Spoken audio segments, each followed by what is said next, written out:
This is our review of the Outremer 51 Catamaran. Outremer have a reputation for building very strong, very fast, very reliable and very beautiful catamarans to take people across oceans and for circumnavigations. Let's see what we think about this.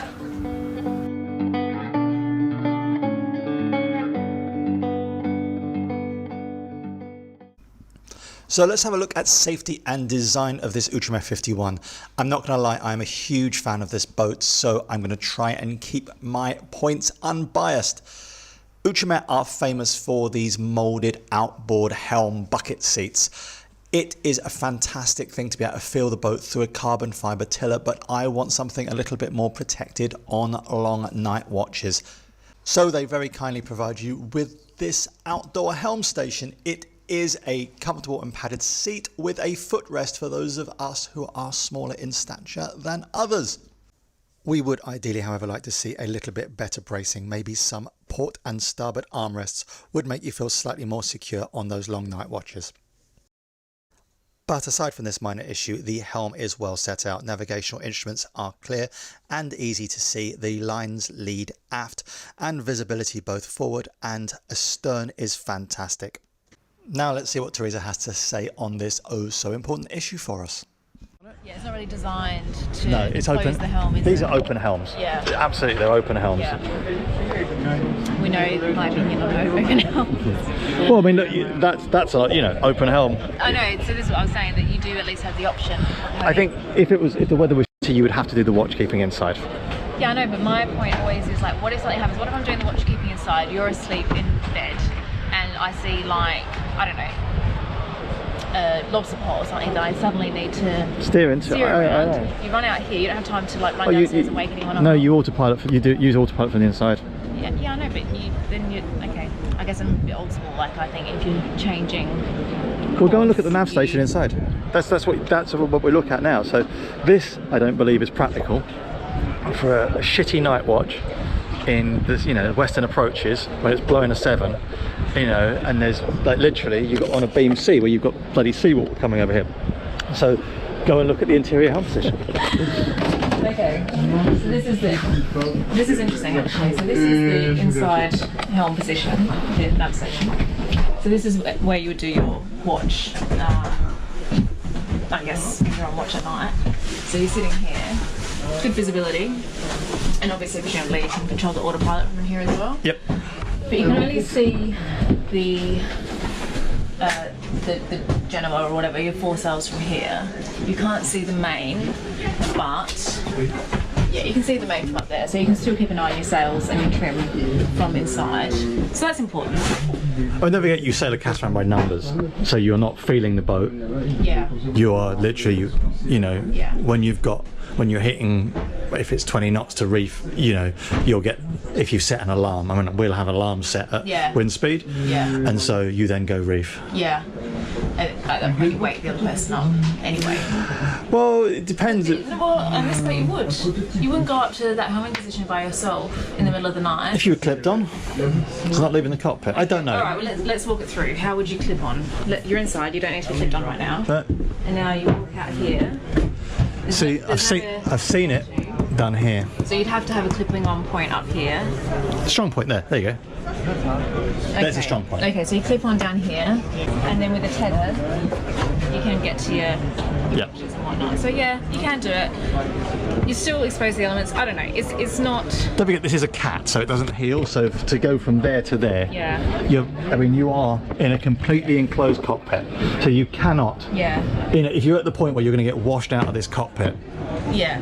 From going. Yeah, you're right. You can clip on there, and you could probably put like something else. You wouldn't need it with a 2-meter tether. Yeah.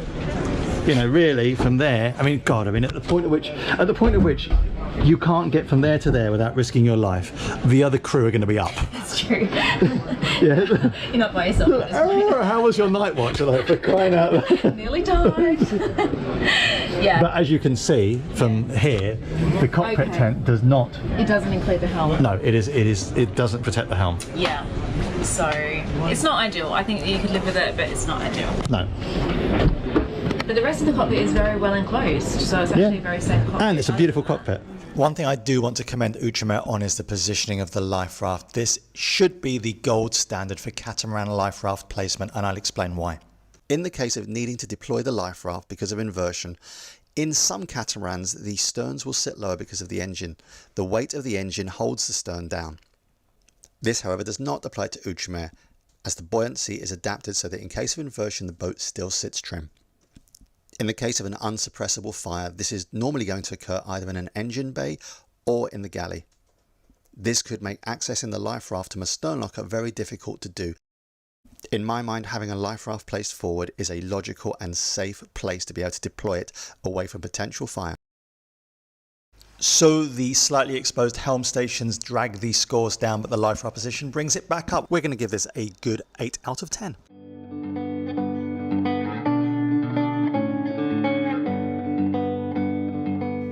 So let's start this assessment of build quality by getting straight into the engine bay. It should be noted that because of the step in front of the engine bay access hatch, you can only really open the hatch from the very back of the sugar scoop. I'm not going to be overly comfortable doing that in a big sea. However, once we get into the engine bay, we can see that everything is really well labelled and set out. The steering mechanism is robust. Look at those rose joints there. You know how much I have a kink for those. Aside from that, the filters and the engine systems are well labelled, clear and easy to access. Similarly, by looking at these conduits, they are full of self-expanding foam. This is genuinely a crash bulkhead, and you have a watertight engine compartment here. I am very happy with this. So without further ado, let's go and look at the build quality of the interior of the Outremer 51, see what we think. But look at this, I mean, it's all things like this, like these steamed... Yeah, like the curved wood. Yeah, but look at things like this. Come in and look at just little things that show that someone's actually put some thought into it. Look. Little things to stop the doors slamming too hard. Yeah. Again, I know I bang on about this, but the quality of this woodwork, this step. So, you know, it's a decent mitered joint. This is solid wood. Grain patterns are aligned. You know, and a good, even and small bead of mastic. Yeah. You know, so we saw a couple of boats again yesterday where there was like a couple of centimetres of mastic, which was just to fill a void where they'd stuffed up the build. Yeah. But all these little things, that is a quality build. And really there's no excuse for poor quality build when you are building everything by, you know, 5-axis milling machines and you know, precision cut pieces of wood. I mean, if you think about it, you know, an IKEA furniture pack goes together really quickly because it's all cut by lasers. This is the same stuff. And obviously these things are steam bent. I know it's a small thing, but the fact that they just, you know, they obviously engrave, they laser engrave Outremer into the... Yeah, I really like the design of that little window there. Yeah. It's quite kind of Scandinavian in style. Yes. Yeah. Yeah, it's pretty nice. It doesn't embrace the minimalist kind of ethos that a lot of these production cats do. Like, although it's, you know, and like, for instance, there's clever things like, I'll just walk you through. I saw them explaining this yesterday. Yeah. So this is a big white surface. Yeah. But this is a perspex panel that puts light through underneath, so it doesn't, you don't end up in a completely dark hole. Oh, that's clever. Yeah, and it's the same on the other side. So they've done these clever things. If I just walk it through to here. Yeah. So you've got this. Yeah. And again, if I just whiz down and show you the other side. So you go down to the hull. And then you go into the heads. Oh, it's in the heads. But it provides light for the heads without, you know, obviously a bit of modesty. There can't be many of us that have attended boat shows that haven't walked aboard an Outremer and gone wow. If we try and separate the wow factor from the general quality of build, it is still easy to see how well built this boat is. The attention to detail is supreme, from the quality of the fixtures and fittings through the cabinetry, the quality of the joinery, the way that the wood is steamed, finished, and the way that it is all fitted together. This is a superbly engineered boat. I have always loved these boats, and seeing this Outremer 51 just reaffirmed how well built it is. It is fantastic to see that Outremer are still living up to their reputation for building amazing boats. 10 out of 10 Outremer, well done.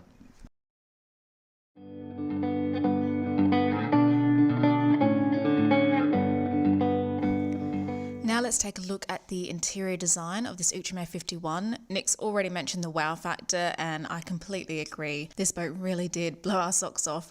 However, let's try and break it down. First of all, we have this great enclosed cockpit.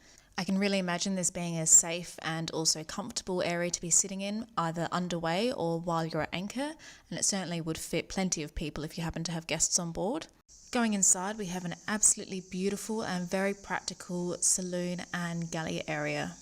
I really like this big couch area, like indoor seating is important to me, and in fact all seating. Yeah, and this is perfect. Yeah, it's good. From a practical point of view, all the edges are curved, there's no sharp corners here, which adds to the safety aspect of this boat, but more than that, it really is just beautiful. Aesthetics, of course, is very subjective. However, I personally really love this minimalist design with Scandinavian touches. Looking at the saloon from a more practical point of view, there's fantastic visibility, really great panoramic views all around, especially forward facing. And you've also got really good ventilation with these 2 large opening hatches, and there's a 3rd large opening hatch above the galley. Onto the galley now, and this is an absolutely beautiful galley. I love that little shelf there. However, it's not very big, and this may be a deal breaker for some liveaboards. For us personally, we don't mind. We prefer practicality over space. And this is a very practical galley. You've got those 2 deep sinks, you've got the 3-burner stove, you've even got an oven there, and you've also got plenty of cold storage on the other side of the saloon going down into the owner's hull. Let's check out the owner's hull now. Okay, so this is an owner's version. I really like this boat. Uh-oh. You might be surprised to see that this hull is a little bit on the smaller side for a 50-foot catamaran. Again, this is the compromise when you're dealing with a performance catamaran. Right there you can see where the dagger boards live. It does impinge upon the interior space in the hulls. However, the overall design we think is so lovely, and it's a very livable space that compromise doesn't really matter to us. Nah, it's good. I really like the kind of hollowed out window in there as well. It's toilet, you know, full stack and shower cubicle. Yeah, that's good. Is that an opaque glass? There's a little tiny little port light there. Okay. No, that's good because you want to open up the hatches after having showers so that you can get this. Yeah, but then there's that as well. Yeah. No, it's nice. It's got like nice little touches. Yeah. But that's a really nice design feature as well. This kind of shelf area. Well, these holes have to be narrow because of this dagger boards. Yeah, that's the dagger board right there. Ah, look, this is a beautiful boat.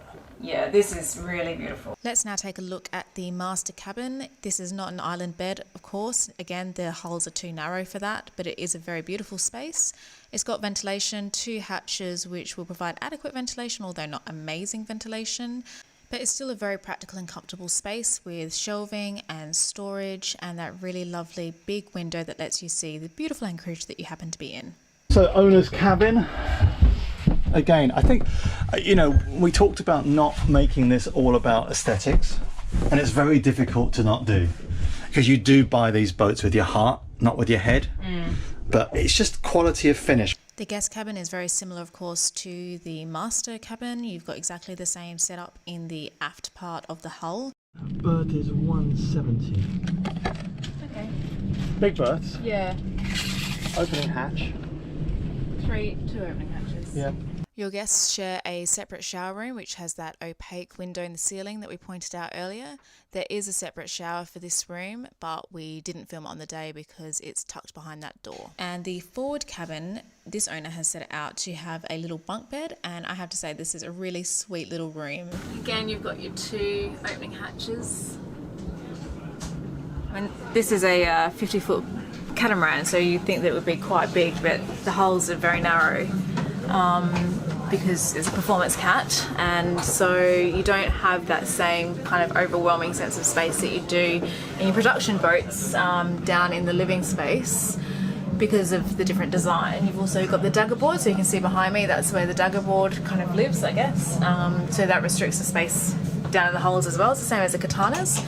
But the 45 was very, very cramped down below in the holes. Like, I couldn't even turn around without my backpack like brushing against either side of the wall. But this is more spacious and it feels more comfortable as a living space. It's nice. I really like it. I really also like these kind of curved, let's see, this kind of curved wall here. It's a really nice feature. Overall, we absolutely adored the Outremer 51. We thought it was a stunningly beautiful boat and very practical from a liveaboard point of view.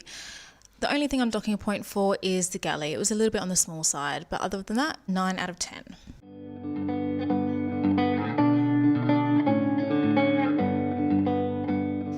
So let us run through some statistics for the Outremer 51. The length of it is 15.65 meters. Beam is 7.45 meters. Also, as she has dagger boards, she draws between 0.95 of a meter and 2.35 meters. So variable draft, really useful. Displacement, 10.9 tons, and you are allowed to load that to 14.1. Also, she has a huge sail area.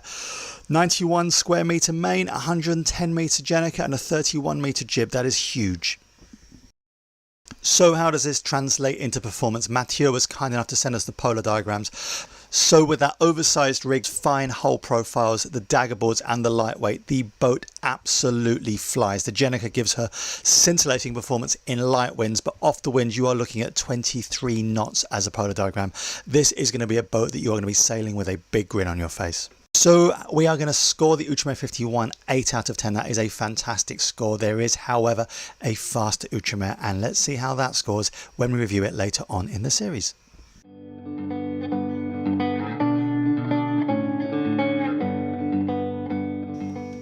And our final category before we go to the roundup is the Outremer 51 and its value for money. The base price for the 51 is €749,000, $850,000 or 670,000 British pounds. However, fully spec'd, you need to add another €100,000 onto that. So you're looking at almost $1 million US.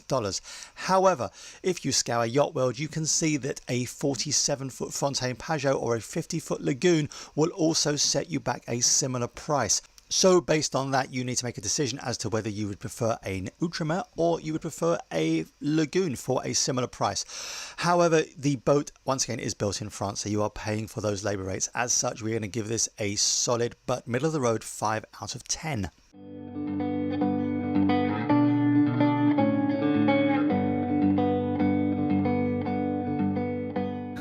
So that was our review of the Outremer 51. A really, really impressive boat. I think that everyone will agree. There's a few niggles, I think, but it wasn't quite perfect. But first, let's start with the many, many, many positives. Right. I'm going to try and keep this brief. Okay, firstly, I am biased about this boat. I am very, very biased. I have always loved the Outremer 51. And before that, the 49. I think it is a stunningly pretty boat. Before I start with my talk about the 51, we're doing a roundup review of the catamarans we've seen so far, and we are not using our scores because we could be considered to be biased towards certain brands or marks. So we are just using the review scores that you've submitted. We now have had over 500 of you submitting reviews, and as such this is probably the biggest collection of independent review scores anywhere on the internet. So the roundup reviews are not going to be our scores, they're going to be yours. So if you haven't reviewed and submitted already, the link is down there. Please submit your reviews. Anyway, on to the 51. I am biased. I love the boat. I think it is a stunningly, stunningly pretty boat. It is also very, very well built for a boat. So there's nothing I don't like about the build quality. There is nothing I don't like about the interior. As it's not even a rule of thumb. If you can, with catamarans, you either have space or you have speed, and if you want space and speed, you've got to pay big. Go big. Go big and pay big. Go big, pay big. So really, you have space or speed. Those are the two. And there are some boats that kind of have a middle ground. I feel that the Seawind 1600 had a very good middle ground. But that was still 52-foot catamaran. Absolutely, yeah, absolutely. I feel like the Naughty Tech maybe does it. Yeah, and the best. Naughty Tech 46 does it well as well. Anyway, 51. You lose a lot of space in that boat. Yeah. So it is beautiful. Let's just go to these positives. the interior design, it is so well made, that boat. It is beautiful, and it's little nerdy things.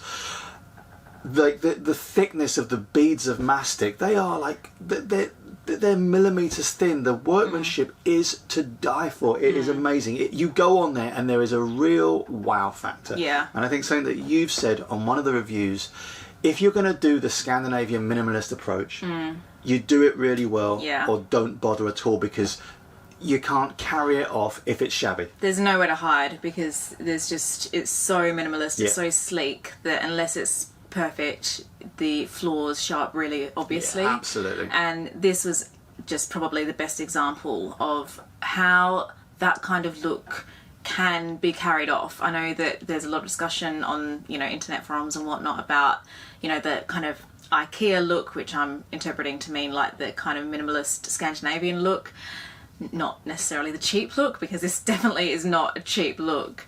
And whether you like that aesthetic or not is really up to you, but I do like it very much, as long as it's done well. Yeah.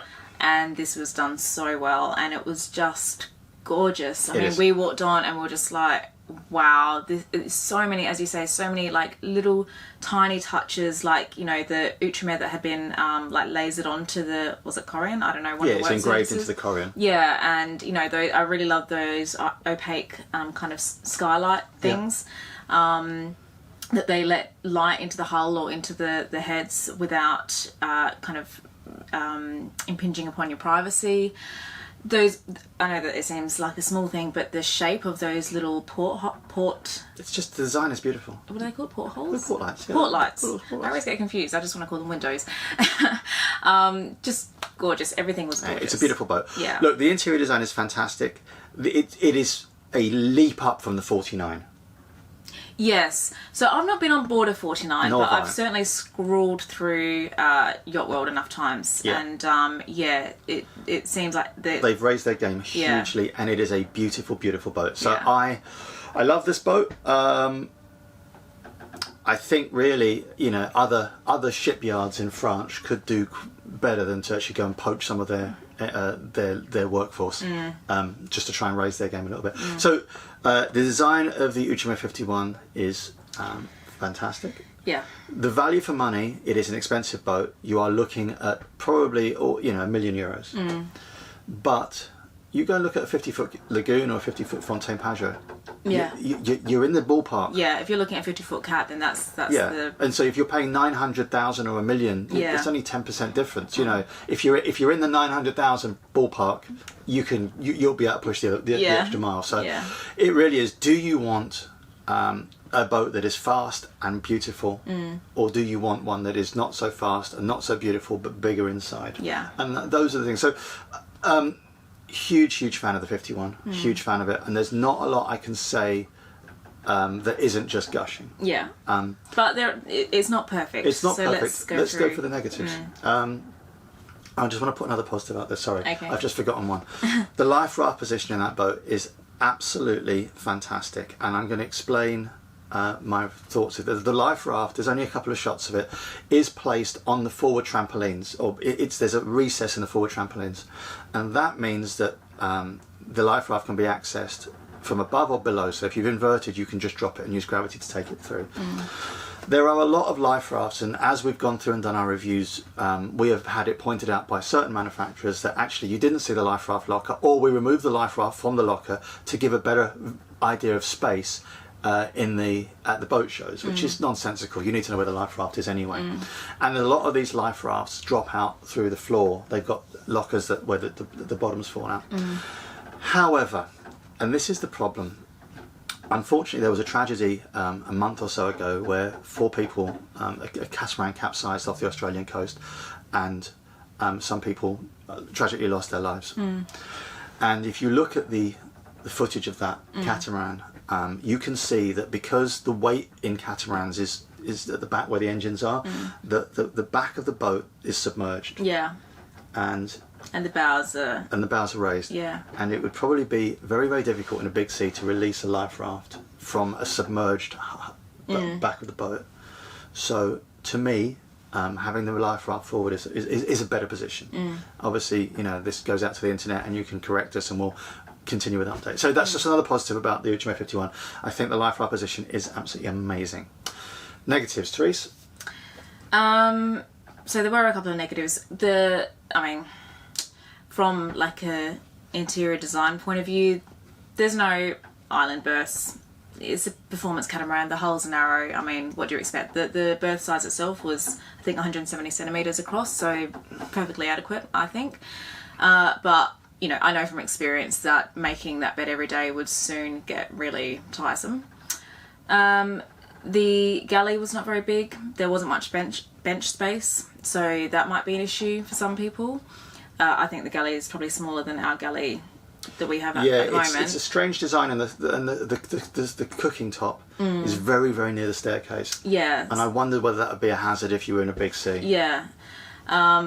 So, you know, a couple of little things. And for me, the helm position just... all I want in life is an enclosed helm position. Okay, well... And I feel like it's so hard to get, weirdly. So, the problem with Outremer, with the 51... I'm not talking about the bucket seats. Those bucket seats are designed for like kind of spray in your face. Yeah. It's a kind of light boat. You're kind of careening across the ocean.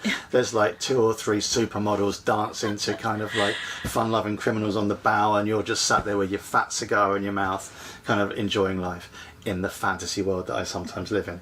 However, those bucket seats are not for anything but just having fun. Yeah. So we're looking to ocean-going vessels and going across oceans long distance, where you need to maintain a level of kind of like alertness and not be super tired. Yeah. So Outremer have a wheel position which is kind of inside the cockpit and communicates with the cockpit, and it's a beautiful position, and it could be made better. That helm is particularly exposed, and so if, you know, heaven forbid, your autopilot breaks and you are, you know, doing long watches in poor weather, you're in the elements. And the other thing is, and this would be very easy to fix. It's not it's a bench seat, but there's nothing to brace you either side. You just, you know, something, armrests or something, even if they were, you know, raisable armrests to just hold you in place for a little bit more security, because it's just a bench.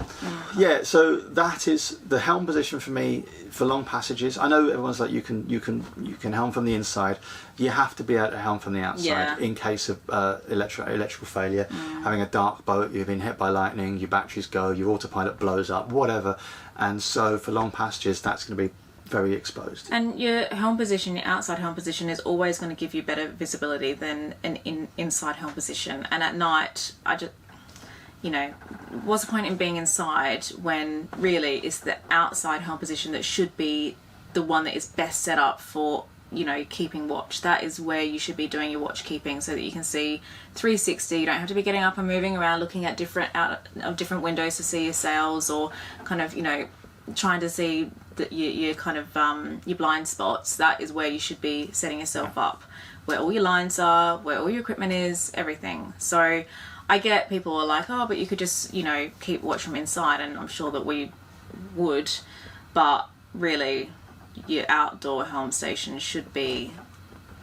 To me, it's a slight flaw, because even in the Caribbean, you're doing ocean passage, you're going to get squalls. Yeah. Anyway, look. Yeah. So the helm position, to me, it could be better for a long passage maker.